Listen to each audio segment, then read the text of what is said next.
Organic chemistry has a reputation that can feel intimidating before you even open the textbook. Maybe you've heard upperclassmen call it the weed out course, or you've seen memes about students crying over reaction mechanisms. If you're starting this journey and already feel nervous, I want to reassure you, you are not alone. Many students approach organic chemistry with a knot in their stomachs, but the truth is, it doesn't have to be terrifying. With the right perspective, tools, and mindset, organic chemistry can transform from a source of anxiety into a subject that feels logical, even beautiful. Let's take a deep breath, slow down, and begin together. At its core, organic chemistry is the study of carbon-based molecules. That may sound narrow, but carbon is everywhere. It's in the food you eat, the fuel that powers your car, the medications that heal you, and even the DNA that makes you who you are. In fact, organic chemistry is often called the chemistry of life because carbon compounds form the backbone of biological systems. Carbon is unique among the elements because of its bonding properties. Carbon has something called tetravalency. This means that carbon has 4 valence electrons and typically forms 4 covalent bonds. This allows it to create stable structures ranging from small molecules to long chains and rings.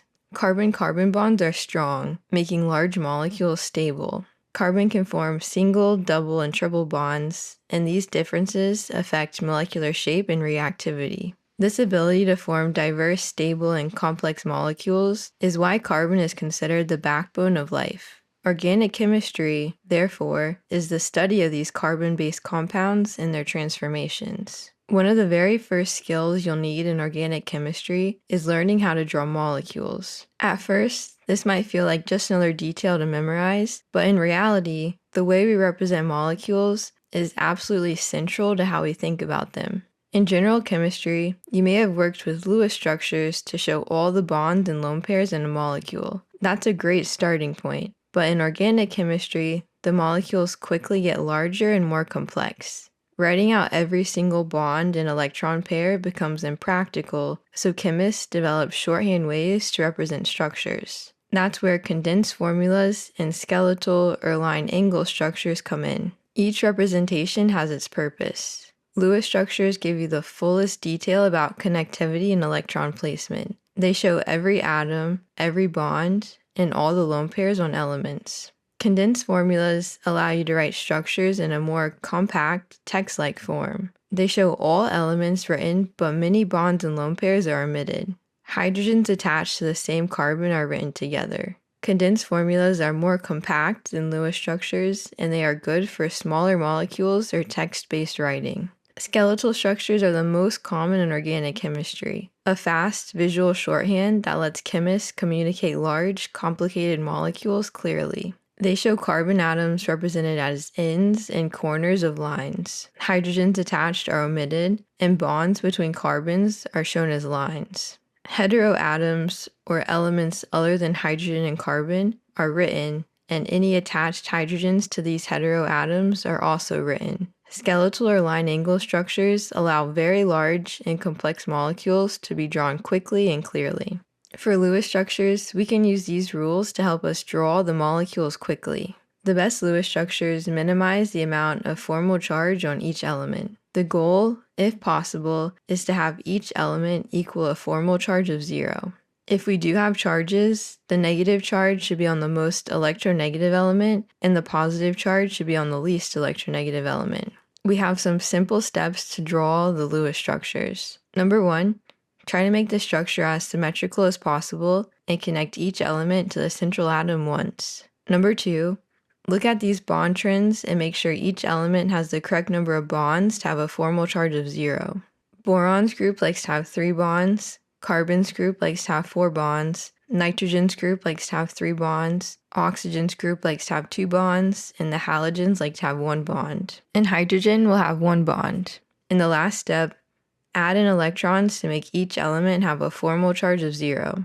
To calculate formal charge, we will look at the number of valence electrons for that element from the periodic table and subtract that from the number of connections that it has in the structure. To count connections, 1 bond is equal to 1 connection, and 1 electron dot will also be equal to 1 connection. For example, if I was drawing CO2, The first step is to try and make the structure as symmetrical as possible. There's only one carbon, and carbon is the backbone for molecules, so it will go in the center. If you are ever unsure about what molecule goes in the center, the least electronegative element, excluding hydrogen, will go in the middle. Next, I'll connect each oxygen to carbon, one on either side to make it symmetrical. Using the second step, I will make sure each element has its correct number of bonds. Carbon's group likes to have 4 bonds, and oxygen's group likes to have 2 bonds, so I will double bond each oxygen to carbon, so each element is happy with its correct number of bonds. We can have single, double, or triple bonds between 2 elements.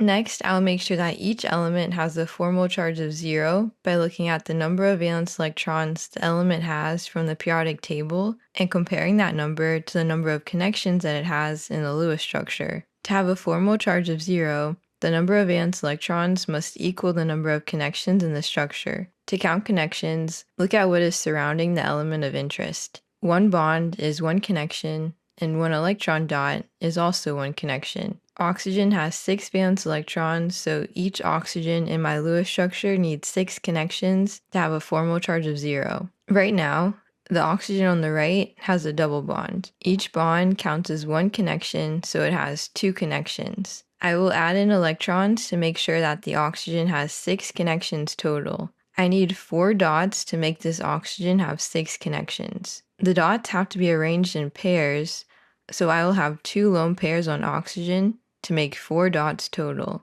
If an electron dot is alone, this is a radical, and radicals are not very stable, so we will not draw these unless we get to the radical chapter for reactions. I will do the same thing for the other oxygen. It has 2 connections right now, so I will add 2 lone pairs to make 6 connections total. Carbon has 4 valence electrons, and it has 4 connections, so it has a formal charge of 0, and no electrons need to be drawn. When we draw a simple molecule like CO2, the Lewis structure works perfectly. It clearly shows the 2 double bonds to oxygen and the overall linear shape. CO2 doesn't really benefit from a skeletal structure because it doesn't have a carbon-carbon backbone or chain. Larger molecules with many carbons will be represented with skeletal structures. For example, if we have a structure with the molecular formula C4H10, the Lewis structure will show 4 carbons connected to each other with hydrogens on each.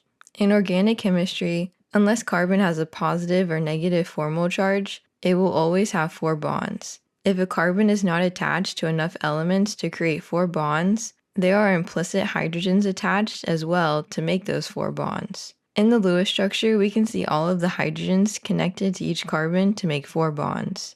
For the skeletal structure, carbons and hydrogens are not written, hydrogens are not shown, and if a carbon does not have 4 bonds, hydrogens are invisible and are there to give carbon 4 bonds total. Each line connects a carbon together, and each line is in a zigzag pattern to connect carbons, almost like mountains. To create this skeletal structure, I will put my pen down and count 1. Then I will draw lines in a zigzag pattern until I count 4 total. Each end to a line is a carbon, so it will be 1, 2, 3, 4. The hydrogens are not shown and carbons are not written, but this Lewis structure and skeletal structure represent the same molecule. The bonds are drawn in a zigzag pattern to simulate the 109.5 degree bond angle sp3 hybridized carbons have, since all carbons in these molecules will have 4 bonds. Unless it is a carbocation or carbanion, all normal carbons will be sp3 hybridized. Double bonds and triple bonds will be represented in skeletal structures. Double bonds will follow the zigzag pattern, but triple bonds will require a straight line extending out from each side to reflect the 180 degree bond angle that an sp carbon will have. The carbons in a triple bond will both be sp hybridized, meaning it has 2 domains and an 180 degree bond angle. Hydrogens attached to every other element excluding carbon are shown. These will be heteroatoms like oxygen, nitrogen, and halogens, and they show their attached hydrogens explicitly to help us recognize the functional groups that can participate in reactions. For example, in ethanol, the carbon-hydrogen bonds of the 2 carbon atoms are not shown in the skeletal drawing. They're understood to be there, but the OH group is written out in full, with the oxygen and its bonded hydrogen shown. Because it's a functional group that determines many of ethanol's chemical properties, such as hydrogen bonding and acidity.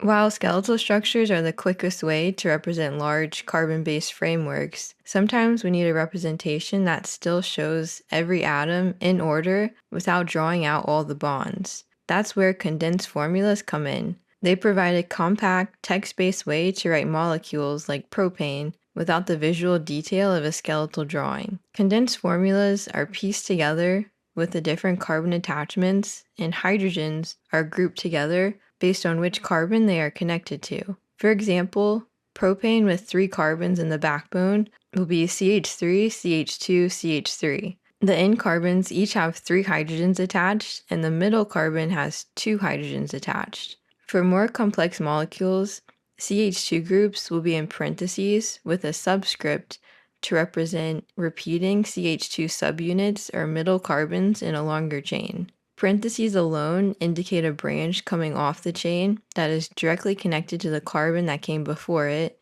and parentheses with subscripts that are not CH2 groups represent repeating branches connected to the same atom. If you have a group written out on the left-hand side of a molecule, the elements are often written in reverse order to show the correct bonds attached to the compound. For example, OCH3 will be written in reverse order to show that oxygen is connected to the ring. So if the substituent group is on the left, it'll be written as H3CO. On the right side, the substituent group will be written normal because the attached group shown is correctly bonded to the ring.